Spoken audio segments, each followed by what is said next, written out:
Bonsoir à tous, merci de nous être fidèles. Voici les grands titres que nous développerons dans cette édition. Le Salon du Livre de Monaco a été maintenu. Il se déroulera tout au long de la journée de samedi au Tunnel Riva.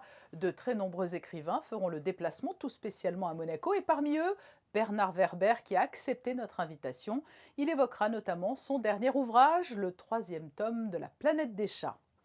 Elle clôturera quant à elle le Salon du Livre par un concert, une artiste hors norme toute jeune. La pianiste monégasque Stella Almondo sera notre deuxième invitée. Elle reviendra sur la formidable aventure qu'elle est en train de vivre avec le concours de prodige sur France 2 et sur la façon dont elle assume cette double vie, élève de 3e le jour et virtuose hors temps scolaire. La suite de notre série de reportages consacrés aux femmes de la sûreté publique. Elles évoluent dans un milieu réputé pour être un milieu très masculin. Quel a été leur parcours? Comment ont-elles fait leur place? Portrait aujourd'hui d'Audrey Corentin, chef de la division de l'administration et de la formation. Céline Cotalorda, déléguée interministérielle pour la promotion et la protection des droits des femmes, interviendra également pour nous préciser toutes les avancées qui ont été mises en place à Monaco en la matière. Mais pour débuter ce journal, le drame vécu par les habitants des vallées sinistrées depuis le passage de la tempête Alex vendredi dernier. De retour de Serbie, le prince Albert II s'est envolé aujourd'hui par hélicoptère vers les zones touchées. Il a pu constater l'ampleur des dégâts et réaffirmer tout le soutien de la principauté. C'est tout à fait émouvant et prenant de voir l'ampleur des dégâts que cette catastrophe a causé dans les Trois-Vallées et aussi en Italie. Et donc vraiment, pour moi, c'était tout à fait naturel de pouvoir apporter mon soutien sur place. Alors certes, c'était que sur la commune de Roquebillière. Bien sûr, j'aurais bien aimé voir d'autres communes, pouvoir les visiter, mais il faut aussi laisser la place au secours. Et c'est tout à fait naturel que la principauté, et en moyens humains et en moyens matériels, puisse venir en aide à ces populations sinistrées. Le ministre d'État Pierre Dartout et le président du Conseil national Stéphane Valéry accompagnaient également le prince Albert II. Et nous sommes assez marqués, parce que personnellement j'ai vu beaucoup d'événements de ce type. J'ai été préfet dans plusieurs départements méditerranéens. Force est de constater que ces événements, certes, ont toujours existé, mais que là, du fait du changement climatique, ils sont plus fréquents et plus puissants. Mais ce que nous avons vu aujourd'hui, et comme l'a dit le souverain, est très spectaculaire. On a vu des maisons qui ont été attaquées, et puis des routes qui sont très largement endommagées. Il y a une route pas loin que nous avons vue où il ne reste plus que le quart de la largeur de la chaussée. Tout le reste a été emporté. Ça veut dire qu'on a vu certainement une inondation, un flot d'eau particulièrement puissant et dévastateur. Aujourd'hui, le problème qui est devant eux, c'est le milliard et quelques d'euros qu'il faut trouver pour reconstruire les routes, rebâtir les infrastructures, les réseaux d'eau, d'électricité, aider aussi toutes ces familles qui ont tout perdu, leurs maisons, qui sont coupées de tout aujourd'hui si elles sont restées là-haut. Donc avant tout, ce que nous devons faire aujourd'hui, l'État monégasque va le faire à travers 4 millions d'euros débloqués, 3 millions pour les vallées des Alpes-Maritimes, 1 million pour nos amis italiens. Ce que nous devons faire aussi, si on a envie d'aider, c'est d'amener un soutien financier, peut-être à travers la Croix-Rouge monégasque, à travers toute initiative et association qui peut le faire. Des propos recueillis par Vanessa Dessy.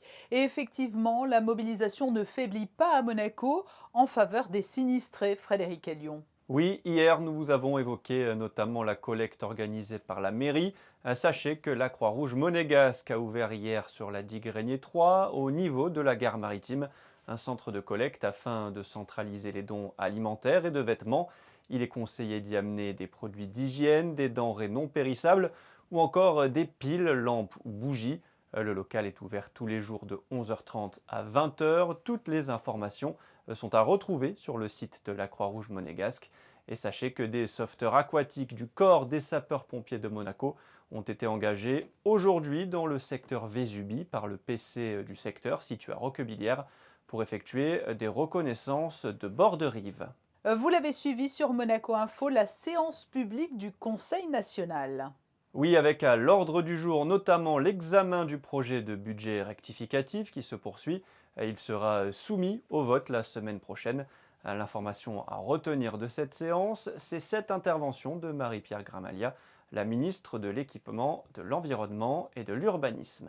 Il y a un nouveau projet qui est à l'étude, qui serait un projet de métro souterrain entre Nice et Monaco, mais qui a déjà bien avancé au niveau des études, puisque c'est un projet qui partirait de Nice-Riquier pour arriver directement en Principauté de Monaco, en passant normalement sous le terrain de la Brasca, avec possibilité d'avoir une liaison avec des voitures qui viendraient se parquer sur le futur parking de la Brasca, et qui arriverait à Monaco au niveau de l'îlot Charles III. Voilà pour cet extrait de l'intervention du ministre de l'Équipement, de l'Environnement et de l'Urbanisme. Retour à présent sur le volet environnemental de la visite officielle du prince Albert II en Serbie. Le prince Albert II s'est rendu à Baki Monostor, un village serbe situé à proximité de la frontière croate. Localisé sur une petite péninsule entourée par le Danube, le village n'est accessible que par des ponts. Le prince souverain et sa délégation, composée notamment de Nataša Marić, ambassadeur de Serbie à Monaco, et de Goran Djokovic, consul honoraire, ont visité la réserve de biosphère de Bako Podunavlje, un site faisant partie du réseau mondial des réserves de biosphère de l'UNESCO. Ils ont également visité une ferme apicole ainsi qu'une ethnomaison, une bâtisse typique de la campagne serbe. Elle est notre première invitée du jour. Elle n'a que 14 ans. Mais quelle puissance, quelle maîtrise. La jeune monégasque Stella Almondo a tout d'une grande. Elle joue du piano depuis son plus jeune âge et elle a une très belle actualité, à commencer par le Salon du Livre de Monaco, où elle donnera un récital samedi en fin de journée. Bonsoir Stella Almondo. Bonsoir. Votre actualité immédiate, c'est ce Salon du Livre. Vous allez donner un récital en fin de journée. Qu'allez-vous jouer samedi ? Alors demain, je compte jouer L'île joyeuse de Debussy, Sonate au clair de lune de Beethoven, le 3e mouvement, L'Andante spianato et La grande polonaise brillante de Chopin, avec quelques petites surprises au bis.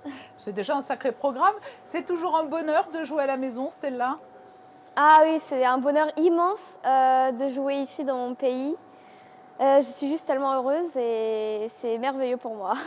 La principauté a toujours été derrière vous, hein ? Oui, bah oui, j'ai beaucoup de chance et merci à tous ceux qui me supportent. Et oui. Alors, vous vous produisez demain à Monaco et le prochain concert, ce sera un concert caritatif le 17 octobre qui vous tient tout particulièrement à cœur.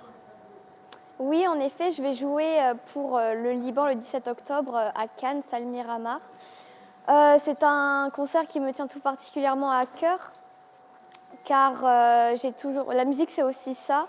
C'est aider les gens dans le besoin quand on peut. Vous avez tenu à être solidaire des enfants libanais, mais pas seulement, hein ? Oui, en effet, l'argent récolté sera également pour les victimes de la tempête Alex, parce que c'est à côté de nous et voilà, il faut aider les gens qui sont dans le besoin. Et puis, il y a une autre aventure en parallèle qui a été tournée à la fin du mois d'août et qui sera diffusée pendant les fêtes. C'est l'émission Prodige de France 2. Racontez-nous cette aventure. Vous ne pouvez pas tout dire. Non, je ne peux pas tout dire encore. Ça sera diffusé en décembre. C'était un tournage magique. J'ai rencontré des gens incroyables. Je me suis fait plein d'amis et c'était vraiment une des meilleures expériences de ma vie. Ce sont des émissions qui sont destinées à faire émerger des talents, hein. Les sœurs Berthollet notamment avaient remporté Prodige. Oui, tout à fait. Et c'est d'énormes inspirations pour moi de jouer avec un orchestre sur la scène de Prodige, devant Gauthier Capuçon et tous ces grands artistes. Donc ça m'a énormément apporté musicalement et c'était juste incroyable. Vous n'avez pas le droit d'évoquer les coulisses ni l'issue, mais cela restera mémorable. Et il faut regarder donc en décembre pour voir votre parcours. Oui. Depuis quel âge jouez-vous, Stella ? J'ai toujours été passionnée par la musique, mais ça fait depuis que j'ai 10 ans que je travaille sérieusement au Conservatoire de Nice dans la classe d'Amédée Briguen. Cela demande combien de temps de répétition, d'entraînement quotidien ? Beaucoup. Je travaille entre 3 et 6 heures par jour. Après, vu qu'il y a le collège aussi, j'ai pas non plus beaucoup trop de temps, mais je consacre tout mon temps libre à la musique. Justement, vous êtes élève de 3e à Cannes. Comment parvenez-vous à étudier, à avoir une vie d'adolescente et jouer autant au piano? J'ai toujours vécu comme ça, pour être honnête, donc je ne sais pas comment je pourrais l'expliquer, mais c'est de l'organisation et moi j'ai ma famille qui me soutient, j'ai beaucoup de gens qui me soutiennent, ma maman que j'aime très fort, mon petit frère, et donc voilà, c'est tout le monde qui est un peu investi dans cette passion, donc c'est comme ça que je gère. Que peut-on vous souhaiter pour la suite, Stella? De quel parcours rêvez-vous? Plus tard, je rêve de devenir concertiste, de me produire dans le monde entier, de voyager, de vivre de ma passion tout simplement. Donc je pense que si on pourrait me souhaiter quelque chose, ça serait de vivre de ma passion. Très bien, merci Stella, c'est toujours un plaisir de vous recevoir et de vous écouter jouer aussi, bien évidemment. Merci beaucoup. Le récital de Stella Almondo, samedi donc à 17 h au Tunnel Riva. La princesse Charlène vient d'achever sa visite officielle de 2 jours en Géorgie. Elle s'est clôturée par un déjeuner au palais présidentiel à l'invitation de la présidente. Le reportage à Tbilissi d'Émilie Rousseau et Serge Prémont. Situé en plein cœur de la ville de Tbilissi, le palais Orbeliani a toute une histoire. Il a été construit à la fin du 19e siècle par l'une des plus grandes familles de la capitale. Il était alors une ancienne résidence privée. Il est aujourd'hui le palais présidentiel. C'est ici que la princesse Charlène a tout d'abord été reçue par Natia Soulava, la secrétaire générale du cabinet présidentiel, avant de découvrir la culture du pays, à commencer par le chant polyphonique géorgien, une tradition inscrite au patrimoine culturel immatériel de l'UNESCO. La riche histoire culturelle de la Géorgie ne s'arrête pas là. En témoigne cet exemplaire du Chevalier à la peau de panthère, poème écrit par Chota Roustavéli à la fin du XIIe siècle et qui est considéré comme le sommet de la littérature. Il tient depuis des siècles une place éminente dans le cœur des Géorgiens. La princesse Charlène, accompagnée d'Isabelle Bonal, directeur de l'Éducation nationale de la jeunesse et des sports, a ensuite été accueillie officiellement par la présidente de Géorgie, Salomé Zourabichvili, pour un déjeuner exclusivement féminin. Élue en 2018, cette ancienne diplomate française est la première femme à occuper cette fonction en Géorgie. C'était un très grand plaisir pour moi de recevoir ici la princesse de Monaco. Moi-même, j'ai eu plusieurs fois l'occasion de rencontrer le prince Albert dans différentes festivités internationales ou des conférences internationales. Mais c'est la première fois que j'avais le plaisir de recevoir la princesse qui est venue ici et qui s'intéresse beaucoup à la fois au sport, au rugby géorgien, aux enfants. Et on a un certain nombre de projets, on a discuté d'un certain nombre de projets, y compris d'avoir à Monaco peut-être une exposition de l'art moderne géorgien des années 30, du folklore géorgien. On est prêt à faire tout ce qui est possible pour développer les liens entre la principauté et la Géorgie. Et je crois que ça sera quelque chose de très intéressant de pouvoir continuer ces relations à l'avenir. Et donc c'est avec un très grand plaisir que j'ai reçu la princesse et que je lui ai d'ailleurs dit que j'attendais aussi la visite du prince prochainement. C'est ainsi que s'est achevé le déplacement de la princesse Charlène en Géorgie, un pays à la croisée des chemins, un carrefour de l'Europe, de l'Asie et de la Russie, une place de choix, un cocktail d'influence qui offre au pays un charme authentique. Depuis vendredi dernier, nous avons lancé une série de portraits de femmes évoluant au sein de la sûreté publique. Avant de découvrir le deuxième volet de cette série, écoutons Céline Cotalorda, déléguée interministérielle pour la promotion et la protection du droit des femmes. Elle évoque l'importance de la mixité professionnelle. La recherche de la mixité permet d'enrichir une société et finalement de faire appel à des compétences variées qui au final vont permettre une meilleure performance des entreprises. C'est prouvé d'ailleurs que les entreprises où il y a le plus de mixité sont celles aussi où il y a le plus de compétences. Et c'est d'ailleurs pour soutenir cette démarche d'une égalité au travail entre les hommes et les femmes que le gouvernement a sorti une charte, la charte Mon Égalité, qui d'ailleurs d'ailleurs a été signé par 99% des employeurs en principauté. C'est une démarche qui est très intéressante, qui montre bien qu'il y a une évolution des mentalités et une évolution aussi de la réalité, puisque les femmes étaient un peu moins de 2% au sein de la sûreté publique il y a 35 ans. Elles sont aujourd'hui un peu plus de 15%. Donc il y a une progression, il y a encore de la marge, mais il y a déjà une progression. Et puis c'est très positif parce que ça peut aussi donner un exemple pour d'autres jeunes femmes. Ça peut inciter et être une source d'inspiration. Et donc qui sait que la police du futur, c'est aussi une police davantage féminisée. Céline Cotalorda répondait à Sandrine Nègre, qui est donc partie à la rencontre d'Audrey Corentin, chef de la division de l'administration et de la formation à la sûreté publique. Voici son portrait. Patiente, flexible, voici entre autres les qualités d'Audrey Corentin, 42 ans, chef de la division de l'administration et de la formation. Elle a intégré la sûreté publique il y a 6 ans. J'ai fait des études de droit, donc au début, effectivement, je pensais à la police. Et puis, le chemin de vie a fait que j'ai pris une autre orientation. J'ai choisi l'administration, donc j'ai fait le vivier de l'administration. Et j'ai commencé donc ma carrière au sein des relations extérieures, au sein de la direction des relations diplomatiques et consulaires. J'y ai passé près de 8 ans et puis ensuite j'ai eu envie de changer. C'est un choix de carrière que j'ai fait. Quand le poste s'est ouvert à la sûreté publique, je me suis dit pourquoi pas, puisque j'avais fait un de mes stages viviers au sein de la sûreté publique pendant 4 mois. Et à l'époque, mon tuteur de stage n'était autre que Richard Marangoni.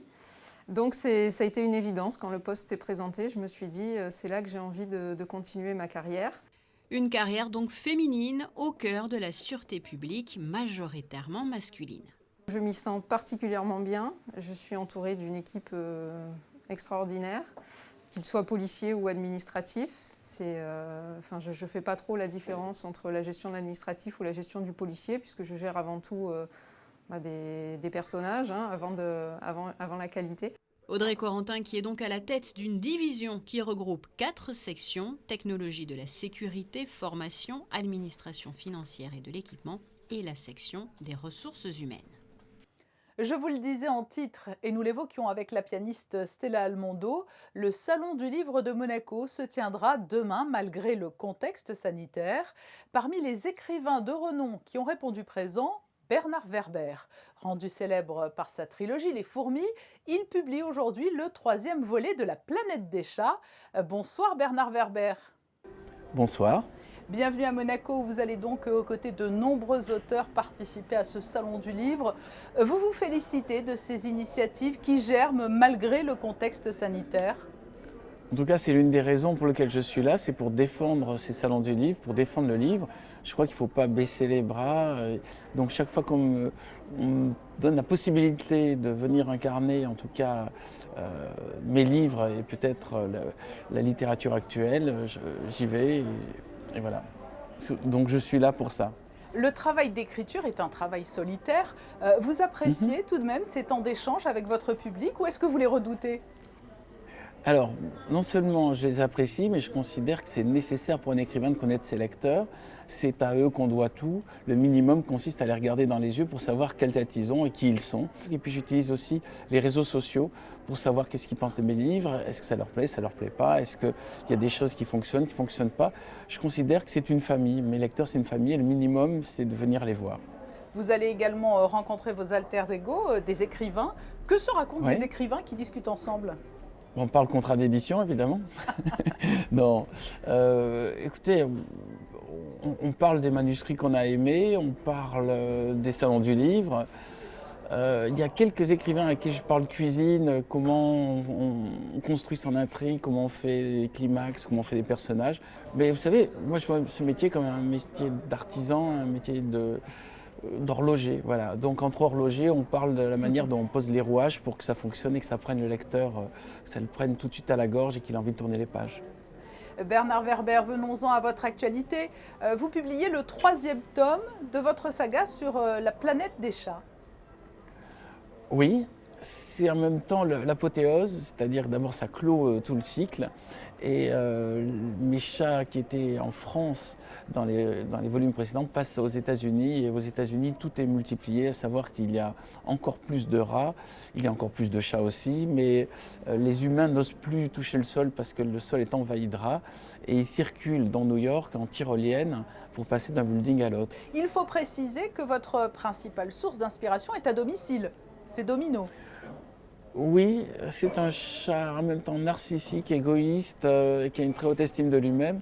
Donc ça m'a donné l'image d'un personnage. On imagine souvent les chats comme des aristochats des séries de Disney. Et moi, je voulais casser cette image. Il y a des chats qui sont égoïstes, qui sont narcissiques, qui pensent que tous les humains sont là pour les servir. Et malgré tout, la rendre sympathique, puisque donc mon héroïne, Bastet, qui a été construite à partir de Domino, elle veut créer une communication entre toutes les espèces, y compris les chiens, y compris les porcs, y compris les rats. Et elle a cette vision utopique. Et en même temps, elle est consciente que l'humanité est en train d'arriver un peu à bout de souffle et que c'est aux chats maintenant de prendre la relève. Vous vous produisez également sur scène, hein, il faut le mentionner, mais alors à un rythme un peu moins soutenu, Covid oblige. Voilà. Ben, mon métier, c'est raconteur d'histoire. Je ne me définis pas comme écrivain. Écrivain, c'est celui à la limite qui fait la comptabilité, il écrit des choses aussi. C'est-à-dire qu'il faut tenir les gens en haleine, il faut regarder comment ils réagissent. Et ce qui me manque dans le travail du roman, c'est que je ne sais pas comment les gens réagissent. Alors, je suis monté sur scène et en effet, tous les mois, dans un théâtre de 200 places, je raconte une histoire et en même temps, je propose aux gens de fermer les yeux pour des séances d'hypnose dans lesquelles ils vont eux-mêmes vivre ces histoires. Une dernière question, Bernard Werber, pour en revenir à votre travail d'écriture. Vous jonglez avec les genres, science-fiction, aventure, contes philosophiques. C'est indispensable pour alimenter votre créativité féconde? Je crois qu'il ne faut pas être coincé dans un genre. Si vous êtes que du polar, ou que de la science-fiction, ou que de la littérature classique, au bout d'un moment vous étouffez. Moi, je crois que tous les genres se nourrissent. En effet, vous avez utilisé le terme de philosophie-fiction, c'est celui qui me semble le plus à propos, c'est-à-dire ce n'est pas la science qui va nous sauver, c'est les changements de mentalité. Je crois que le seul drame qu'on peut avoir, c'est tourner en rond, répéter tout le temps les mêmes choses. Donc il faut faire un petit pas de côté. Et ce petit pas de côté, nous les écrivains, nous les auteurs, nous raconteurs d'histoire, on peut le proposer aux lecteurs qui sont prêts à le faire.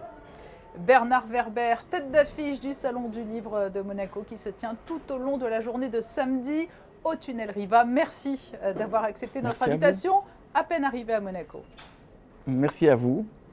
Nous retrouvons Frédéric Hélion et du sport avec la venue d'un prestigieux invité au Stade Louis II. Oui, la légende vivante des arts martiaux Dominique Valera, 9e dan de karaté, 9e degré de full contact et de kickboxing, était en principauté hier pour un stage à l'Académie internationale d'arts martiaux de Monaco. Il est venu transmettre sa passion aux pratiquants de 17h à 21h30, notamment aux plus petits adeptes du Muneguda. Un gosse doit s'amuser avant tout. Un gosse qui ne s'amuse pas, c'est un gosse qui s'ennuie, donc il ne viendra plus. Alors qu'un gosse qui s'amuse, il va continuer petit à petit, on va lui apprendre des valeurs, des fondamentaux, des enseignements, et c'est ça qui est intéressant. Plus l'âge augmente, on va dire, plus vous allez axer sur la technique en gros? Oui, la technique, puis il y en a qui vont être plus sur le plan technique, d'autres plus sur le plan combat. Ça dépend un petit peu des jeunes, qu'est-ce qu'ils ont vraiment dans leur trip, quoi. Qu'est-ce qu'ils veulent faire, surtout. Les arts martiaux, c'est une grande famille. Dedans, il y a des spécificités, mais on essaye que... Pourquoi on fait ça? Parce que les jeunes, peut-être que lui, il aime mieux le full, lui, il aime mieux une forme de karaté, l'autre, il aime mieux le taekwondo, etc. Et ça nous permet de mieux les diriger après. Une information portant sur la journée des droits de l'enfant. La direction de l'éducation nationale, de la jeunesse et des sports organise cette journée le samedi 21 novembre en principauté. À cette occasion, plusieurs activités sont prévues, notamment la projection du film Gogo de Pascal Plisson à la salle des Princes au Grimaldi Forum à 17h30. Sachez que la billetterie est ouverte du mardi au samedi, de midi à 19h. Il y a également un numéro de téléphone, le 99 99 20 00. Et l'on termine avec quelques idées de sorties et spectacles pour les jours à venir. Pour leur premier spectacle de la saison à Monaco, les Ballets de Monte-Carlo interprètent 2 pièces emblématiques du répertoire de Jean-Christophe Maillot, Altro Canto Uno et Vers un paysage. Des représentations à découvrir du 15 au 17 octobre à 20h au Grimaldi Forum. Toujours au Grimaldi Forum. Le 13 novembre, vous pourrez découvrir à la salle Prince-Pierre Speakeasy, une création originale de la compagnie The Rat Pack, qui vous plongera dans les années 30, au cœur d'un bar clandestin américain du temps de la Prohibition.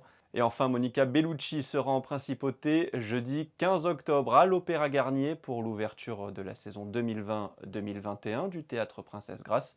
L'actrice italienne se glissera dans la peau de Maria Callas pour des lectures exceptionnelles des lettres et mémoires de la célèbre cantatrice. Enfin, les prévisions météo pour le week-end qui arrive. La journée de samedi sera globalement ensoleillée. Patricia, quelques passages nuageux le matin, d'autres plus légers l'après-midi. Côté température, la minimale sera de 13 degrés pour une maximale de 18. Le soleil se lèvera à 7h37 pour se coucher à 18h56. Samedi 10 octobre, nous fêterons les Ghislains. Un week-end entre soleil et nuages, mais quoi qu'il arrive, Frédéric et moi-même vous donnons rendez-vous samedi à 19h pour une nouvelle édition de votre journal. Cette édition se referme sur ces photos prises à l'occasion du déplacement du prince Albert II sur les zones sinistrées du Haut-Pays. Très belle soirée à tous.